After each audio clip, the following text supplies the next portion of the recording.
Stephen and Ellen, where are you at in the world right now? Lexington, Kentucky.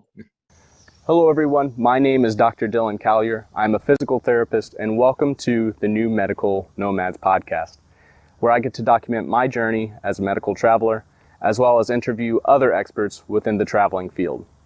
Now, the rules for the traveling game are constantly changing, so anything you hear on this show should be for entertainment purposes only. This is not legal, financial, or medical advice. Enjoy the show and safe travels.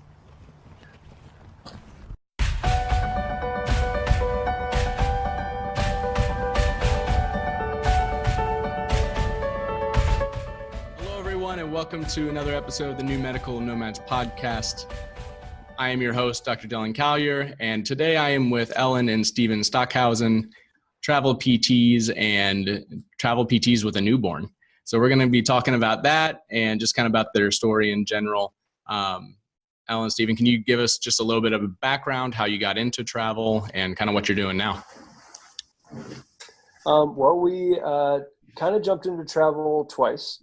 The first time we took sort of the traditional route. We were standard, permanent PTs for a couple of years, outpatient ortho, and we'd always had interest in travel therapy, even as, pre-new grad. I mean, going through school, we both had interest separately, even before we were this together. was before we even got together. Oh, wow. We Okay. both wanted to do it, at least for a while. Got it. We met in school. Okay. So, we're that couple. And, Taboo. yeah. Yeah.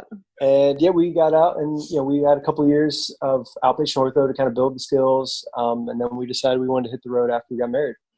We were kind of getting entrenched in our little mountain town and coming to really get rooted there. And so we were like, newlyweds, we need to pull the plug on this and get out of here before it gets too late. We'll and we never don't, leave. if we don't do this now, we're never going to do it. Got that it. sort of thing. Yeah. But we had the intention to only do it for a year and a half or maybe 2 years was our thought, because Steve had a pretty cool opportunity to come back to. And so our plan all along was just trial it for a couple of years and then come back to our home base. Mm-hmm. And then that opportunity kind of catastrophically fell apart. And within the matter of in less than 2 months. yeah, we went, I think she worked for 2 full weeks at that job. And then she was on the road almost immediately. And then we found ourselves kind of questioning everything. And we're like, why are we doing this firm job, barely making by? We did the math. It was going to take us 8 years to save up for a house in our resort town. And we were granted 1 week of vacation together per year. So that seemed a little black hole. Yeah.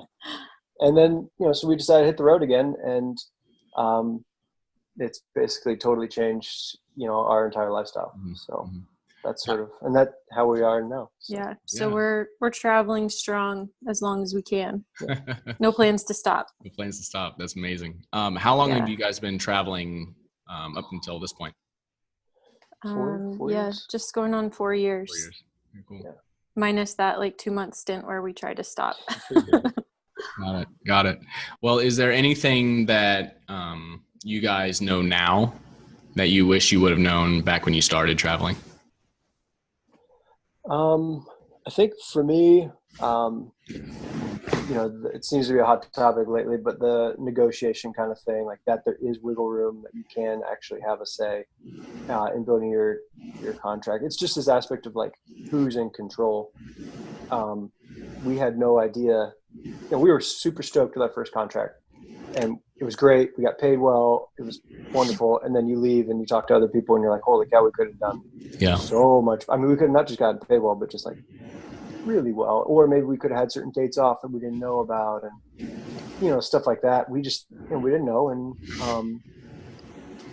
so I'm glad that we know that now. Okay. I think one thing I would say is when we were talking about quitting our permanent jobs, this was just so bizarre to my dad, and he just thought we were crazy. Why would you ever do this and go to these temporary jobs? This is just so unsteady. But he also comes from a different generation, and we were kind of well, we'll see how this goes. It might go well or it might not go well, but we've just been overwhelmed by how well it's gone and how well it's like given us a lifestyle that we love and are excited for, and don't get burnt out on. And there's just tons of benefits to it that we just had no concept of. And financially, but not just financially, like we've been able to see the world that it would have taken, until retirement, to see all of the stuff that we've seen and been able to do. Yeah. So it's been like, I don't know, more than amazing, like more than we realized. Yeah. To be able to have experiences on your weekend that most people save up for, like their one vacation. We can move to that area and choose to, when we're in Alaska, check out a glacier on a weekend. We can go see black bear and brown bear, and we can do that on a weekend. You can salmon fish, and you can do flight seeing. These are things that, if you're in that location, no big deal. When are you going to learn to surf when you're from Ohio like we are? Well, we moved to the beach. Like, it's something, it just is opportunities we never thought we would have. So we never thought we would surf ever, either of us. Yeah. It's just so crazy the opportunity is like beyond belief. And that's something I didn't appreciate when we started. Yeah. I would agree with that. Just moved out here to California, and I can go hiking on all these amazing trails on the weekend, whereas back home I'd have to drive an hour just to go on like a half-hour hike. And when the days get longer, you can start doing them after work, which is even better. Very true. Ellen, what you had brought up about having that conversation with people that didn't understand like what this job was, I totally can relate now, because I sat down and talked with somebody and they were like, wait, you do what? Like, you can do that? Or they're like doubting me. I was like, no, like this is a thing. Like, I think we got to meet at TravCon, and one of the quotes that I heard was like, around 30,000 people do this every year. And to meet somebody that was just in disbelief, like I was doing this whole random thing that nobody had ever done before. It's like, no, I'm not the novel person. Not a black sheep. Yeah. And there's a great community. It's definitely building, all the travelers are starting to connect a lot more. The Facebook groups are huge. Stuff like this is fantastic. Like some of our best friends are travelers. So it's fun, like seeing them in passing back and forth across the country, or, working another job in a similar area to them. It's fun. Absolutely. And Stephen, you were talking about the negotiation part, and I definitely think that's almost a skill that everybody needs to kind of trial by fire and go through. But I don't know if you were involved with this post. There was a post a little while back, and I've seen it in several other groups, getting on to younger therapists, nurses, medical travelers coming out and taking these low wages, and how it's affecting the entire business, where it's almost like driving those costs down, to where a lot of these more experienced travelers are noticing that they're not finding as lucrative of jobs anymore. Did you have a comment on that, or have you seen those? Yeah. So the whole industry is cyclical, period. And I think that's one thing that a lot of people don't have the chance to see. Even us being out doing this, it's been basically 5 years since we started the whole travel thing, even though we weren't doing it nonstop. And things wax and wane. There are jobs that we left Central Coast, like a year ago? We left a year ago, and, already their max rate has declined because of insurance changes. You have the Med B cap right now, which is hammering everybody. These are factors that go in, and if a clinic can't bring in money, obviously they don't have money to pay wages. So I think a lot of travelers kind of lack that 300,000 or 30,000 foot view, of this whole situation that we're seeing in healthcare. Reimbursement is declining everywhere. Yeah. So we're going to see changes in the way we're all paid.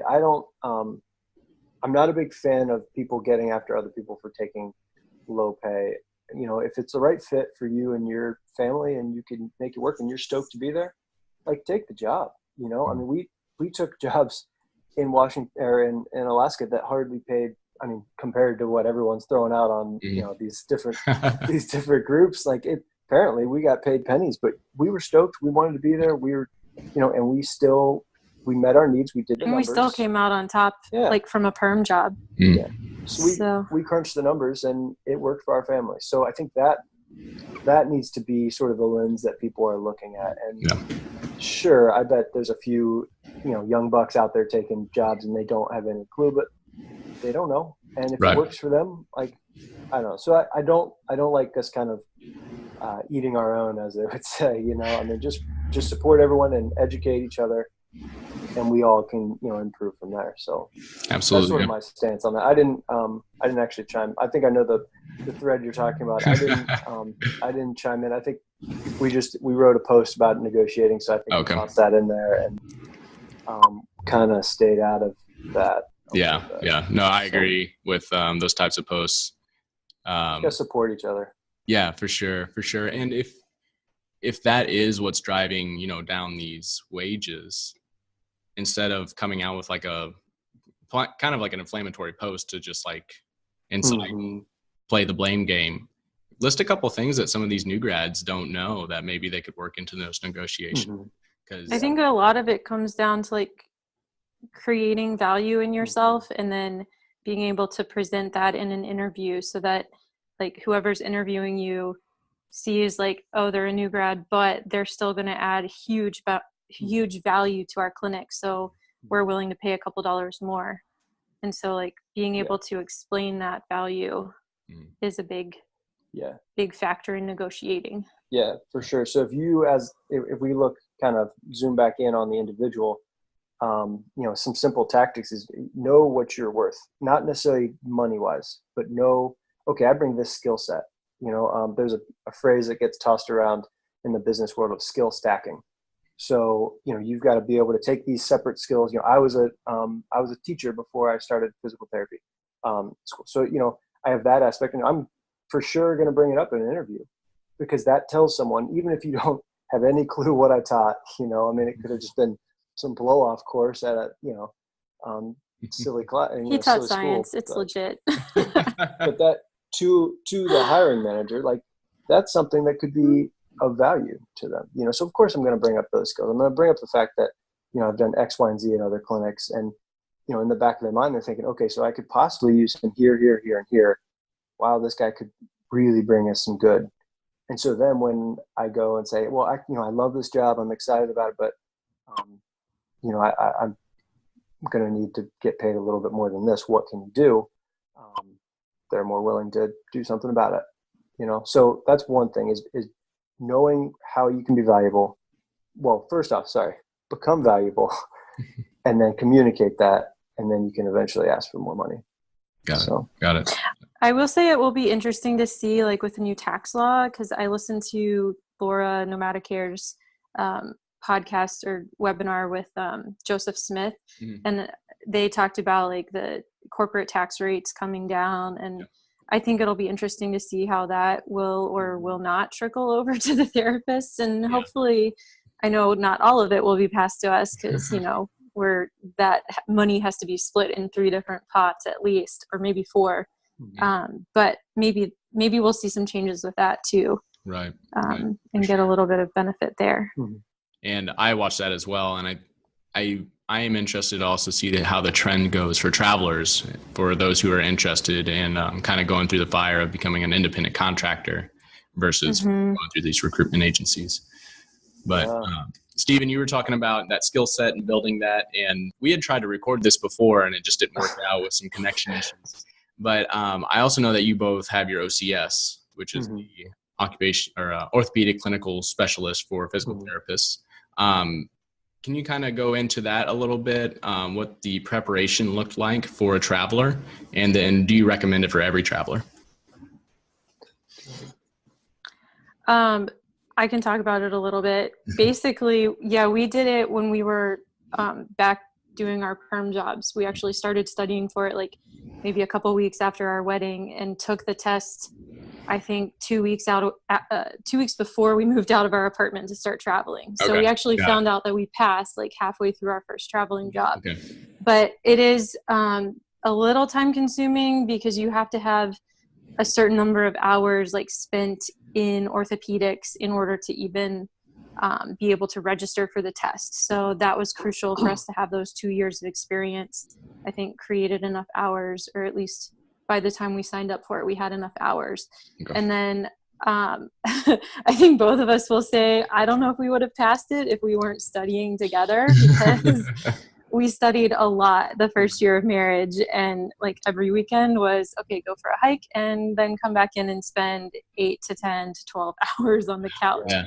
So I think it was really helpful to do it like quickly in our career, because like you still have all of those studying skills from making it through grad school, and all of the, information from school is still really fresh in your head. So that definitely helped with taking the test. But I think both of us walked out of it still being like, oh my gosh, we just totally failed that.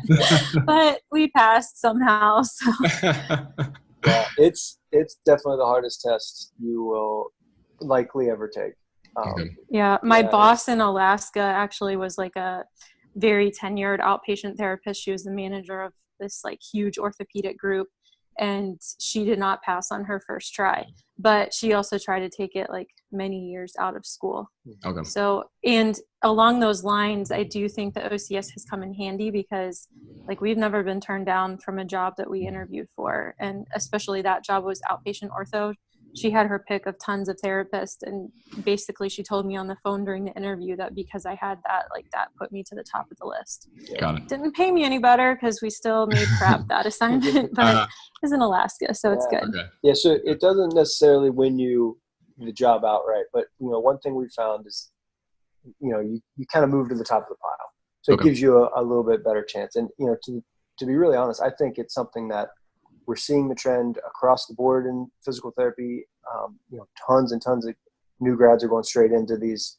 EIM has their own program, and all these other groups are having programs where you don't actually have to go to the school for a full year to do these residencies. You can do them from a distance, things like that. I think you're going to see more and more people having it, and unfortunately, where maybe 10 years ago, even 5 years ago when we got it, it helped us stand out a little bit more. I think the trend is that it's moving towards being the standard. Okay. So I don't know, but it seems like everyone I talk to is like, OCS and NCS and all this kind of stuff. Yeah, obviously that's not the only one. Like there's pediatrics, geriatrics, neuro. Sports. I mean, you probably know all of them, but if you have an area of specialty that you're interested in, I think it's well worth it to do that, and just to show your future employer that not only do you care about being a therapist, but you care about being an excellent therapist, and you're willing to take that next step and put in the time and demonstrate that like you're willing to do more than just entry level, because DPT is entry level. Everyone's coming out with DPT now. Yeah. So you got to have something to set you aside. Yeah. So, and your patients will all benefit from it. Yeah. I mean, one of the big things that they taught us in school is that, whether you're ortho trained or neuro trained or whatever, it's all the same. Like there's ortho principles that translate into neuro patients, neuro principles that translate into ortho. Having that, that extra depth of understanding and knowledge from the, your specialist training, whatever it happens to be. Your patients get better. The stuff you learn actually works. It's amazing, but you really are. But it sounds pretentious to say that you're better because of it, but I'm sure you can get. I don't want to downplay people who are not specialists at all, but I feel like that would be a harder route, collecting all of that knowledge piecemeal versus buckling down for a year, hammering out the exam, and getting that content all at once. I feel like it just sped the process up a little bit. Mm-hmm. And last time we had talked, it was something that I had never really considered because I'd always viewed it from like the patient's aspect, that you have these like random numbers at the end of your name and they probably don't care. So I never really put too much value behind it. But then speaking to you and talking about the systems that you get to implement on these patients, not only just doing that efficiently with one person, but up to 20 people if you're in the outpatient setting, really kind of, I guess, opened my eyes a little bit more to the benefit of it. And then also now, we're going through contracts, we're going through these interview processes, and having more of that weight behind, maybe a couple extra letters behind your name might get you up to the front of the pile, like you said. It doesn't get you the job. Yeah. It gets you that interview, and you're good at interviews and you're set. Yeah, for sure. The OCS and like those certifications aren't the only things that you could go through. From just purely a patient standpoint, any of these continuing education companies, your Maitlands, McKinsey's, all that, they all are basically a system of thought. And so if you can go through this algorithmic thinking, SFMA is a great example. I mean, heck, they even have pictured, diagrams of the algorithm itself. I mean, that is kind of what you need to be doing in your brain anyways. And so just having another way of, getting that little thing in your brain to think that way is going to pay huge dividends. Because I know, at least for me, I don't remember that from my basic training. I mean, that didn't come until afterwards. So, and I think the patients will appreciate it. I mean, they may not know what the letters mean, but if you're getting them in and out with fewer visits, they're definitely going to appreciate it. Insurance is going to appreciate it.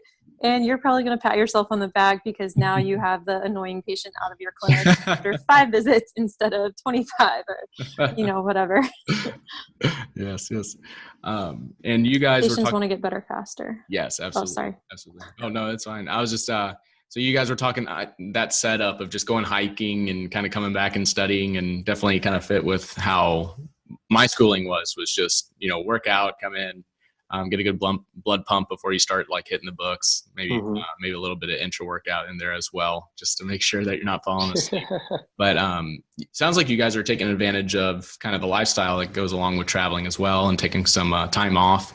And you guys were talking about a trip that you're getting ready to do. Can you talk about that?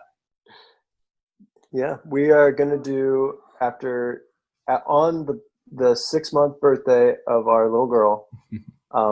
The two of us, mainly the impressive one over here, is going to run 35 miles through Antelope Canyon for an ultramarathon.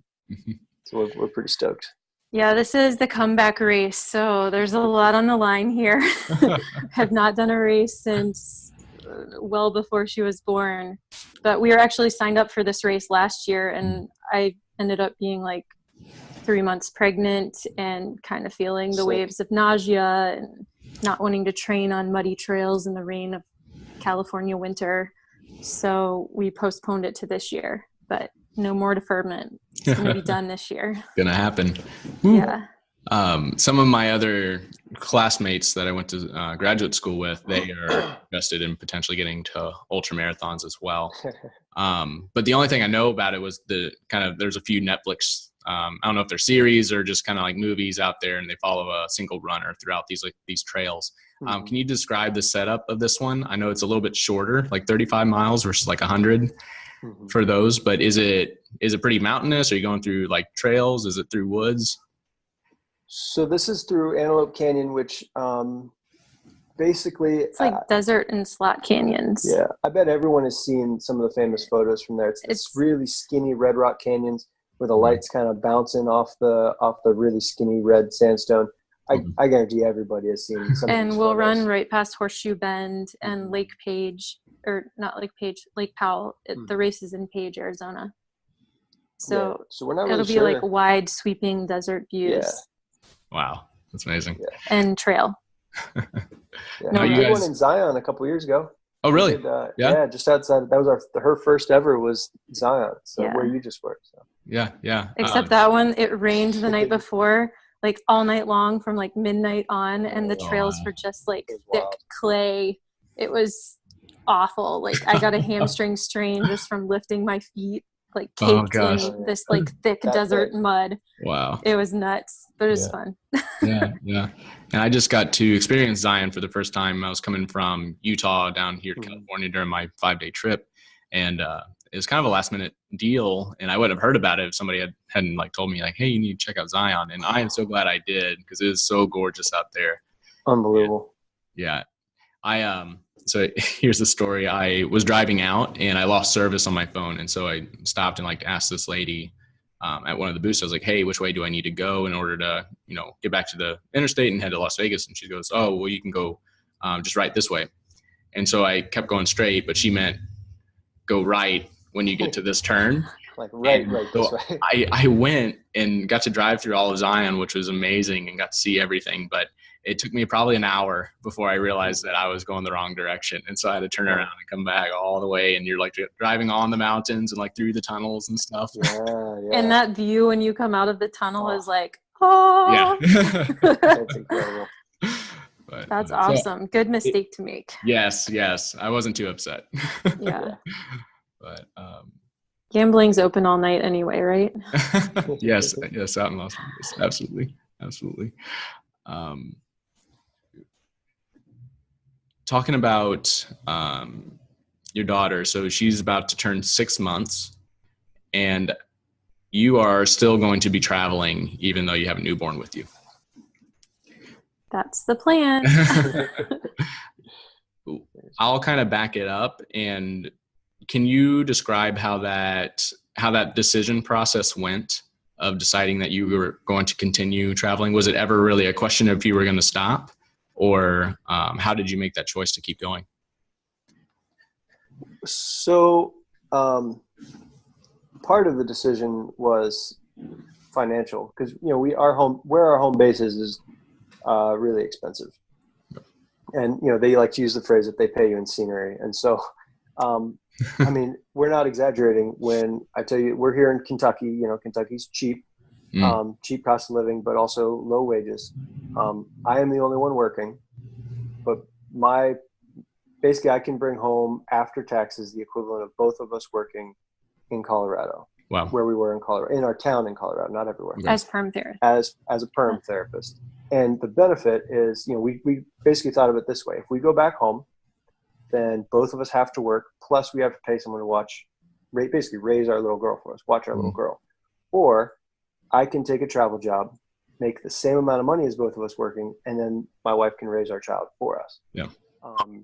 And so that was at least for the early months for her. Like I plan to go back to work. Like our next contract, we're both taking a contract. Yeah. Okay.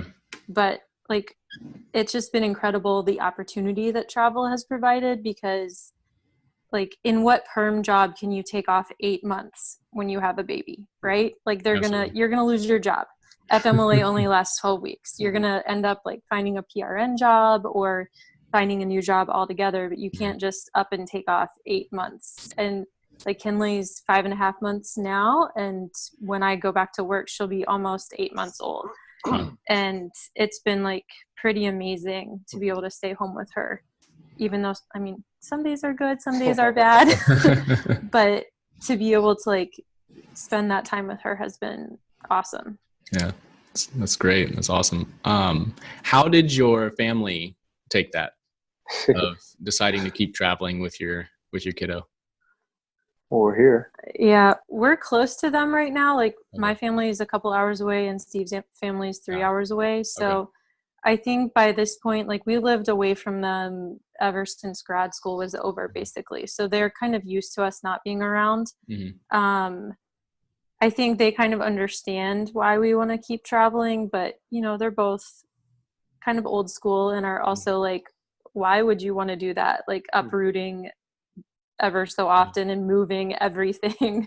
Yeah. So they may not understand it, but I think both of our families are pretty supportive. Okay. Yeah. So we've, one of the ways we kind of sell it to them is that, we're just doing this until school age. But really, we're doing this till school age and then we'll reassess. But we leave that part. We're doing this as long as it works. Yeah, as long as it works, we're going to keep doing it. Until it doesn't work. And that's one of the great things about travel is, like we talk to all these people who are getting to travel for the first time and they take one job or two jobs and then they're like, I found my dream town. That is perfect. It's not like you have to do this forever. You go until it doesn't work. And you're completely free to do whatever you choose that works for you at the time. Yep. But going back to like, how did we get into the decision of continuing to travel? I mean, it's really a long story because I don't want to go into all the details, but basically Kinley was not planned. So we found ourselves in that decision process rather, abruptly. It was always something kind of in the back of our mind, like one of these days we'll have a kid, but didn't anticipate that day being so soon. But I mean, there were a lot of factors and we just thought that like, this is our lifestyle. This is what we want to do. Kinley's, she's going to be joining our family. So she does what our family does. And this is what our family does. And yes, you will be hiking at 2 days old. That's what we do. So we did. Yeah. And, we don't know like every step of the way, like exactly how it's going to go, but we're okay with figuring it out. So yeah, it did take like some processing time to like come up with that. Got it.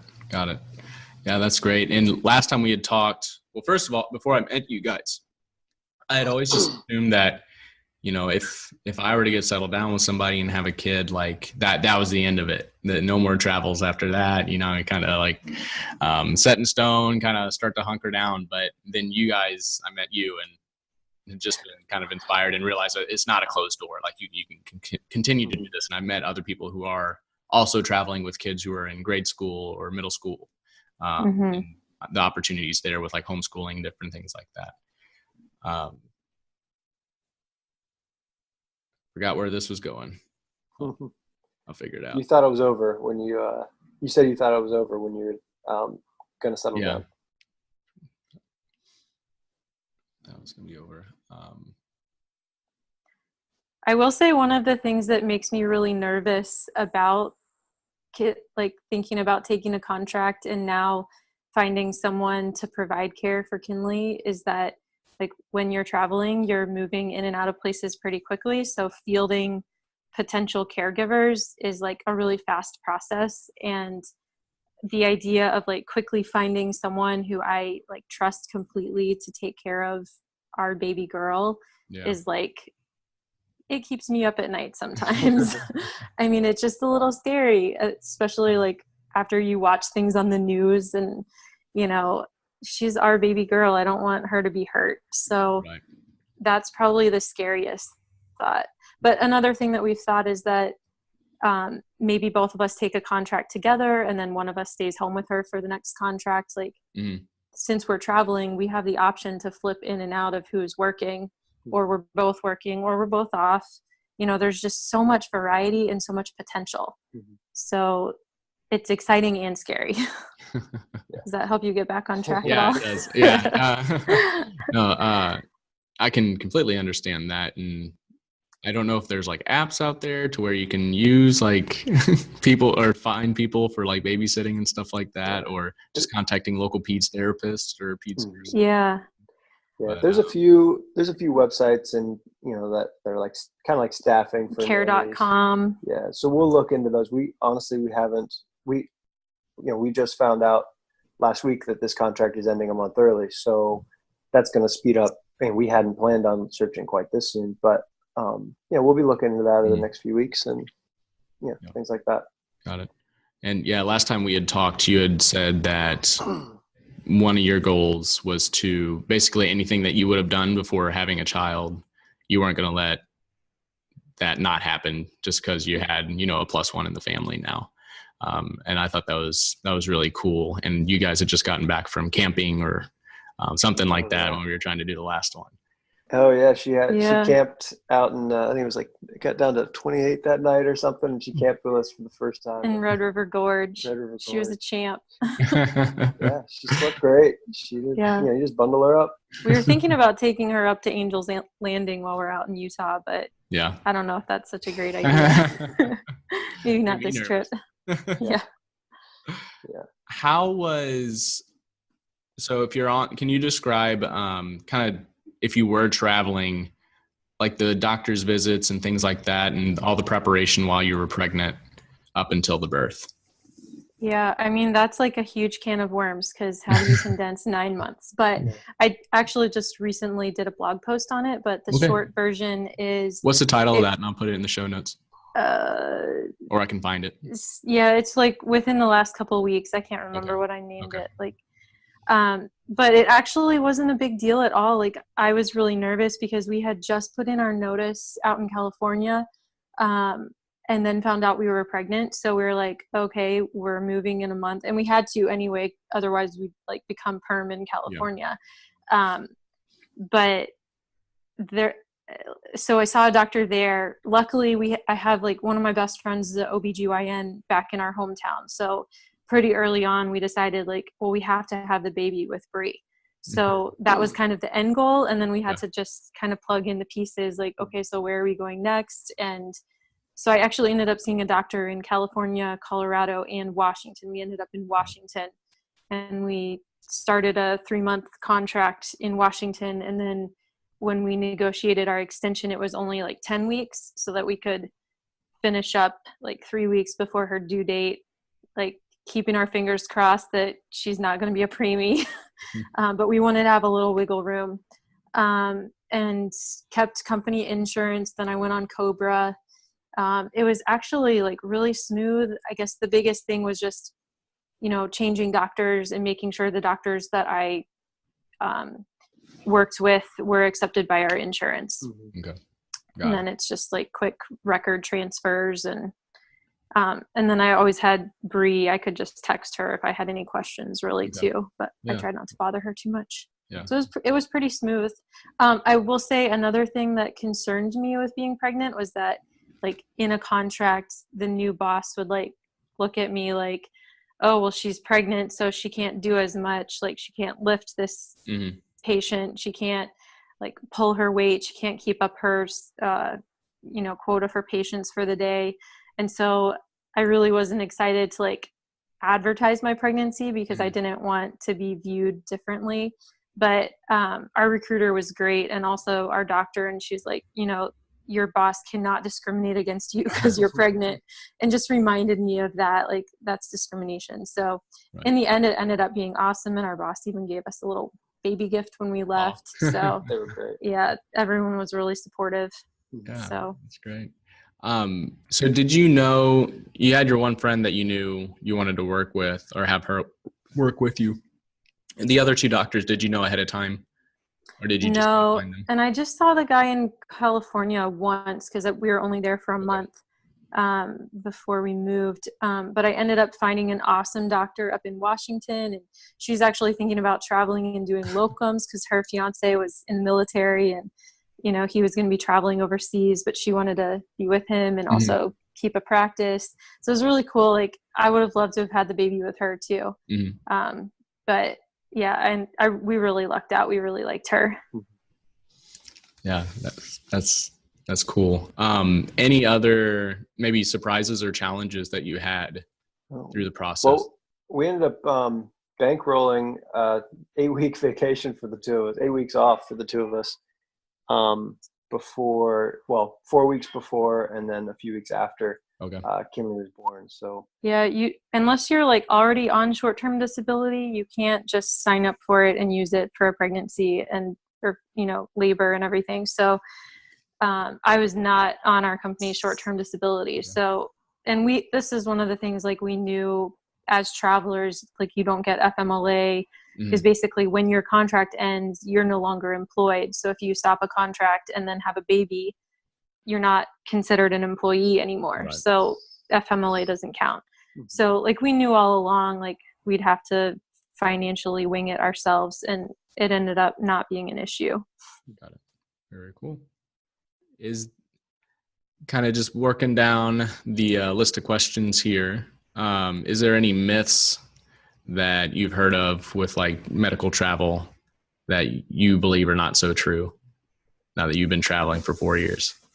Yeah. Well, so I was wondering about this one because you sent us the questions early. So did you mean that, because we can answer it two ways. One, myths kind of about travelers, period, or myths like about the profession? It was geared more about the profession, but if you want to talk about myths about travelers as well, I think that'd be interesting to hear.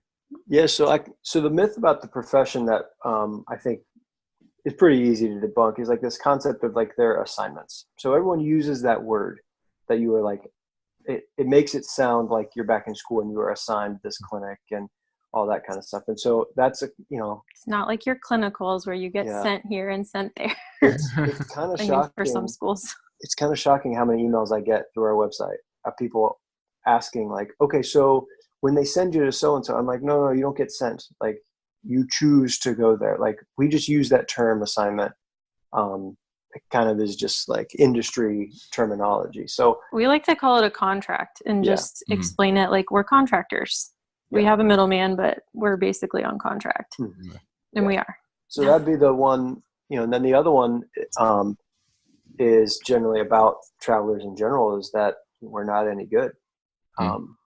I mean, that's a huge one. And Like you're that's, hiding from a permanent clinic because you couldn't maintain a job there, or like have poor workmanship, or Yeah. need to like run from jobs because of bad experiences or something. I don't know about you, Dylan, but I've heard other people talk about, oh, those travelers, and, like just the sort of that tone of voice being like, they just kind of scurry around in the shadows. Like they're not actual therapists. They just come in and collect a big paycheck and leave. Like, no, I mean, you come in and, need to do well by the patient right in front of you. That person needs your help. Right. That's one of the things we kind of hope to convey in some of our writing. It's just, you need to be really good, like, period. That is your job. Our job is to treat these patients first and then have all these awesome experiences after that. Mm-hmm. And I think it's something like for all of your listeners, like this is something that we can do to improve the overall perspective on travelers. Like we have so many more experiences than most people who go into one perm job and stay there. Like we have the benefit of seeing how different clinics are run, like how one clinic is more efficient, or a different way that a clinic markets, or like this clinic does a lot of community outreach. And we have such a great like skill set and knowledge base to be able to go into our next clinic. And, if the manager is interested and willing to have you work on some of that stuff with them, obviously you can't go in and just, push your agenda, but, we have just this crazy, huge experiences to draw from to actually be a benefactor to the clinic. Not just come in and, like Steve said, scurry around and then get out as quick as possible and take your paycheck. But I think all travelers should, that should be a goal, to change the perspective that most people have of us. Absolutely. And one of the lines I ended up using in my first interview was, my job is to come in and take care of the patient first, and then to fit into the clinic role that you need me to. And I think that kind of did well. I'll be using that one again. But one of the terms absolutely was that you need to be the hired gun when you come in. And so not only do you need to like perform and hit numbers, but you need to be pleasant. Everybody needs to like you. The patients need to enjoy you, like all around, just a stellar clinician. Yeah. Absolutely. We're expensive. I mean, like, there's no way around it. Like, we get paid well, but if you think about that 20 to 30% of that amount that, is getting taken off the top by your recruiting agency. So that means your clinic is paying a ton of money for you to be there. You need to be worth it, And so, I mean, you really are like the hired gun. Like, you should come in and just knock their socks off, or at least try your best to, I think that's something that a lot of, when through the Facebook chatter, I don't get that same feeling by those particular people talking on Facebook. But then again, a lot of people who do that stuff on Facebook maybe aren't the ones who, are driving for clinical excellence. So, it just depends on, the situation. But I definitely think you need to come in and you need to be worth what they are paying for you, not just what you're getting paid, but what they are paying. So listeners, you need to be the Ellen DeGeneres of healthcare practicing. And be funny too. Yes. And be funny. Don't take my dad jokes. They don't do well. Steven, is that something you're getting into now, being a father? Do you have like bad jokes? Long list of dad jokes starting to build up? I've always had some pretty bad jokes. So, I think he said dad jokes. Yeah. Dad jokes, bad jokes. I mean, same thing, jokes, right? Jokes, They're equivalent. I mean, Is there anything that you guys have bought, and this can be an item or an app, that you felt has really helped you along the way, that you would recommend to other listeners? Oh, those bags. The Patagonia? No? Sure. I don't know. We're pretty minimalist. Yeah. To be really honest. I mean, we have our favorite like gear for different things, but helped us along the way. And I bought an app for when we were working in outpatient to analyze running gait, and it was totally worth it. Which one was it? Do you remember? I can't remember off the top of my head. I'll look into it. I'm not an outpatient right now, and that world is like another world. Oh, one little simple purchase we bought because we recently we have to drive with 2 cars, and Okay. it seems super easy. But we went to REI and got 2 little radios. So instead of having to pick up the phone and dial a number, or worse off, text while you're driving, Mm. we're like, talking over the walkie-talkies to each other, and it was great. It was actually a much more pleasant experience. So, Oh, we got a foam, like a combined foam and air mattress, and it rides in Steve's truck when we're moving place to place. He has a platform in his truck bed, and so Okay. we've actually been able to double that and like use it instead of paying for hotels. And then like nice. some of these places where Yeah, car we moved that are unfurnished, we actually just use that as our mattress. Yeah. So it was totally worth the like $350 that we paid for it. it's like the Cadillac of Yeah. camping air mattresses. Okay. I'll have to get that. Xped. I'll have to Xped. find that link from you guys because that's not the first time I've heard of those. And Yeah. show up to somewhere and there's no furniture. I can imagine that would be Yeah. an awesome Yeah. snag. So the company's Xped, they've changed the name of it, I think, twice. So I'm not sure what they're calling it, but we get the double wide one. Okay. Oh, it's glorious. Yeah. Glorious. It's like so comfortable. It is. How long of a range did you guys get on the walkie-talkies? That reminds me of growing up and going on road trips, and Yeah. before cell phones were a thing. Uh-huh. And yeah, you just walkie-talkie. And I came from a big family, so my mom's like one of 8, my dad's one of 9. Oh, Wow. We would just talk back and forth, and oh yeah, we're gonna stop and get a break, or grab some bite to eat, or Christine has to use the restroom or something like that, and then we'd all pull off. yeah, it was very terrain dependent. I think it's So, supposed to get like 25 miles. Okay. yeah, not So a chance. Yeah. We went just cheap. I mean, it was like last minute. Some of our other travel buddies do it, and they mentioned us to, you should give it a try. So, we got, I think they're like $30 at REI or something. Okay. So we didn't Yeah. get super fancy ones. Uh-huh. But, at the same time, we're never more than 5-10 miles apart on the road anyway. So Got it. it worked out fine. Yeah. I know. So I used to work at Radio Shack for 7 or 8 years, and we sold ones that would, it was like 25, 35, and then they went up all the way to like 100-mile wow. radius. Oh, But yeah. that's like perfect conditions. Like you're in like some vast area, no trees, nothing, and you can pick it up Right. that far. And we'd have to explain that to customers coming in. It's like, no, it's going to be less than that because you're probably not in those conditions. You're probably in the woods somewhere, but Yeah. this is what you need. Yeah. No, the only thing we upgraded on from the base model was we wanted the ones that could charge in our cars, like a USB charger. That was the only step Not up. just The other battery ones, run. Yeah, the other ones were just like double A's. So Got it. yeah. My most recent purchase that I've been super proud about is a French press for coffee. And Nice. my grandmother gave me a Keurig before I left. And so I was like walking around with this stupid Keurig. It's so big and bulky. And I was like having to take it in during that 5-day trip, like in and out, because I didn't want to sit out in the car and get cold. And then I didn't want to sit out in the car and get hot. And then I plug it in, I get here and it's not working. And so I've done all gosh. the tricks. I've like turned it upside down and like beat it.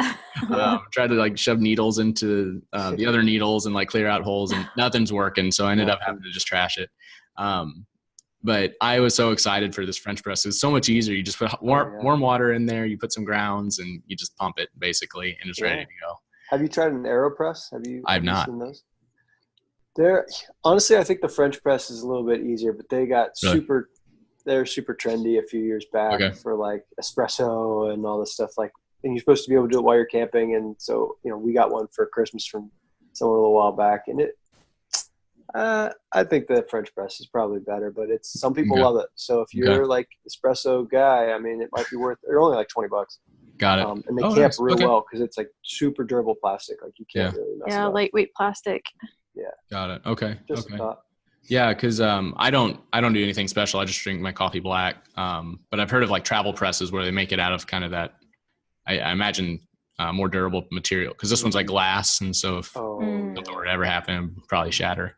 But I'll have to check out the AeroPress. I'm going to turn into a coffee snob if I keep going down this Yeah, I rabbit think- hole. I think REI makes Take your next job in Seattle. seriously. I think REI makes a travel mug with like the French press Oh, really? in it, so you could just it's like a travel mug. I Oh. think. Okay. Anyways, Okay. how did we get on that topic? Gadgets. Yeah, anything can happen on this show. I'm just let it There go. you go. When you guys were traveling, would you always take contracts like both of you working, or would one work and one's off, invite and swap up the next time around? No, so we always both. This is the first time one of us has not Okay. worked. We've always both, because we've never had any reason for us to stay, not working until the baby. Right. So Okay. yeah, just this last few months was the only time we had her take off. Even most of our contracts have been for the same company. Yeah. Okay. Start Very date's cool. the same, end date's the same, Yeah. same job. Do you feel like it was any? any? Sorry, go ahead. Only one time were we on with different companies. Okay. So Okay. Yeah. Was there any difficulty finding positions as a couple? No. One thing we have found is you have to be a little bit more selective on like your towns. So one of the things that we tell our recruiters is just send us a list. Most recruiters are terrible at geography, so just send us a list of all the home health jobs in Washington or whatever. And so they send us a list, and then we'll go on Google Maps and be like, okay, those This is two, doable. This one's not doable. those two are close enough. So if we got both those jobs, and we can live here in between, and stuff like that. But we've really lucked out. I mean, we've had to look at, I said medium to large cities, but rural ones have not been our forte. Yeah, those are just a little trickier unless you want to work in a SNF. Okay. But yeah, a lot of times it's just one job and nowhere nearby that has another travel job that we can get. So, but you put a great point out there, because we do have the option to do that, and especially now with Kinley, maybe we'll start having one of us take a job in a smaller town and the other one stay home with Kinley. So, there's always that option. Absolutely. I know a lot of other travelers like to do that. Like one stays home, the other works. I know how this is going to go. We're going to get a job in like Tahoe, and then she's going to just play in the mountains all day. I see how this is going already. The gears are turning up there. Maybe. Do you guys have a favorite travel story? Oh, we were sitting in the car going through these questions earlier, and there are way too many. Do you want to rattle off, a few of them? It's just... what kind of travel story? She shared a fishing hole with a grizzly bear in Alaska. We had, another grizzly story. We were in Denali National Park, and there's 4 days where you can do what they call drive-through pass, where you're allowed to drive your car through the park. Okay. Otherwise, everything is just bus tours. They only open up 4 days a year, and it's like $25 lottery to get this pass. We didn't get it, so we bought one for like $250 off someone on Craigslist. And it's still, we had a whole bunch of us in the car, so it actually became the same price as if we were to ride that silly bus all day long. But now we're in the truck. Anyways, we stopped to watch this one bear that's like 300 yards off, and over the course of stopping to watch the bear, it just walks closer and closer and closer. And eventually walked right in front of our truck, and half of our photos, the hood of our truck is in the way. Is this like massive 600-pound grizzly bear? Yeah. It was cool. I would say most of our stories are like outdoors related, just because we're kind of into outdoors activities, and a lot in Alaska, like backcountry skiing in the Chugach, kayaking in the fjords. With the dolphins and those whales. Yeah. That was crazy. Hiking Mount Whitney, doing Half Dome. That's California. Tons of trail runs and camping in Big Sur. Surfing. One time we were surfing in Big Sur, and literally there were dolphins like playing in the waves where we were trying to surf. So that was pretty cool. Like 5 or 6 of them, like jumping, riding the waves, while we were there. It was unbelievable, just unbelievable. So it's hard to stop. There's just... I would say probably our favorite thing to do together is go on an adventure run start at 9 a.m.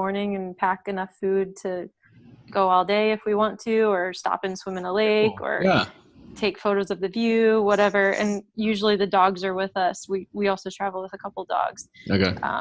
Our fur babies. It's really my firstborn, but so that's probably the biggest thing that we feel like Kinley is gonna kind of hinder and slow us down on, because obviously we can't go running and jogging with an infant on your back, Right. but we can still hike. So our pace may slow, but we still plan on doing plenty of that. I saw one of your recent photos of you running with your dogs, and it was just like this amazing view, and you're just got done with a run, and that was pretty cool. So if all that wasn't enough to persuade anybody on the fence to go ahead and travel, what would you tell somebody out here who's kind of on the fence of if medical travel is for them or not? Maybe they're a couple, maybe they're not. Maybe they have a newborn. I mean, I think just being in control of whatever lifestyle you choose to have. I mean, that's got to be, for us, the best aspect of this job. And we have friends that do it all different ways. You got people who take one contract and then go overseas and then come back and take a contract and then travel more. You've got folks that just work like slaves because they want to make a really ton of money and then they want to, retire quick. I mean, those are all options, I say go for it, because you can put up with anything for 13 weeks. And if you just don't like it, then you can go back. There's plenty of perm jobs. So don't hesitate. Just take the plunge. Totally worth it. Yes. Oh my gosh. Yeah. I'm so excited to be started here and start hiking and doing all those adventurous things. Yeah. And I got to ski for the first time while I was out in Utah. I saw your photos. Deer Valley, right? Yeah, Deer Valley. My buddy worked out there and got me a couple passes and stuff and went up. And I would never ski because it was a rich white person sport, but went out and did it and ate it a lot, but eventually kind of got the hang of it. It was still pretty cool. And all the 6-year-olds were just zipping by me and making little rippers. Yeah. But I don't know. I always said the same thing about golf, and now I'm in like golf country, so I might be picking up a club here pretty soon. Yeah. Is there anything? Go ahead. Sorry. Oh, sorry. I was gonna say you're out by Joshua National Park, right? Yes. That is Joshua Tree. That is a plan to go visit. So far, these first like 2 or 3 weeks, I've just kind of stayed local, and then I'm gonna start branching out here pretty soon. Sweet. Gotcha. Tons to explore. I've heard the night sky photos out there are just ridiculous. If you got a camera that can do it. Yeah. That's on our list to get out there. Be incredible. Yeah. I crack up every time because everybody's like, welcome to the desert. And, you have the high desert and the low desert and all these different deserts. But yeah. That's very cool. Is there anything that we hadn't talked about today that you wanted to tell the listeners? I don't know of any specific message, they can find us. Our site's ptadventures.com. We talk about all kinds of stuff, sort of negotiation, contract negotiation, that kind of thing seems to be a pretty high traffic thing. Like people seem to like that. Mm-hmm. But she's been writing a whole lot about traveling with a baby. And that also is, I think those are kind of our two main things that we're sort of known for, but we write about everything. I mean, how-tos and all that. So yeah, I would say like just the potential for how much freedom you have as a traveling therapist. Like it is so incredible and totally worth it. Like, I mean, picture Braveheart standing there, like yelling, freedom. Like I never dreamed that I would be able to stay home with Kinley for this. Like we always talked about, like one of these days we'll have children. I never imagined being able to actually stay home with her and like raise her during her young years or young months. And having that opportunity to do that and then still maintain my professional license and be able to easily go back to a job has been awesome. And then another thing we did was paid off our student loans pretty quickly while we were traveling. Okay. And so that's also like obviously helped be able to, take as much time off as you want because you don't have to create more options for us. Yeah. Absolutely. So overall, like if you want to design your own life, this is totally the way to go. It's amazing. That's amazing. All right. Well, thank you guys so much for sitting down and chatting. I really appreciate it. And I was so glad we can do this again. And I'm sure in the future we'll have you back on the show. But if you are listening currently and you are looking for the next episodes, you can find those on the New Medical Nomads podcast Facebook page. That's where I do the official launches. Or you can find us on iTunes, YouTube, Stitcher. Those are the three main platforms. And then if you like what you see, learn something, please give it a share. Comment somebody down below that you think could benefit from this. That will greatly affect our ability to reach the people that we're trying to help in this whole scheme of things. So thank you so much, guys, again, for coming on. Thanks, Dylan. And everyone have safe travels.